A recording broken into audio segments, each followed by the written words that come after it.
आमच्या घरासमोरच्या नालीत टाकता का? नाली बंद पडून त्याच्यात घाण साचते.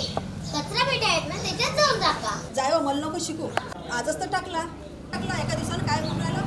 रोज आपल्या गावातील कचरा आणून सगळे लोक नदी पात्रावर टाकतात, जिथं खाद्यपदार्थांचे व भाजीपाल्याचे दुकान आहे. आणि त्याच्यातले घाण माशा मच्छर येऊन भाजीपाला खाद्यपदार्थांवर बसतात, त्याने आजार पसरतो. नालीत कचरा टाकल्याने नाली बंद पडते आणि गावातलं सांडपाणी नालीतून न जाता सर्व दूर पसरते. त्या कचऱ्याचा घाण दुर्गंध पसरतो आणि त्याने अस्वच्छ वातावरणात राहावं लागते.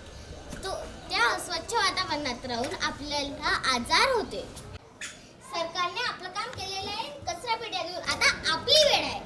नियमाचं पालन करून गाव स्वच्छ करा.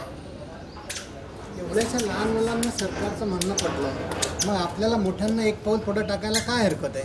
आता तुमचं बोलणं पटलं, कचऱ्यापेटीतच कचरा टाकणार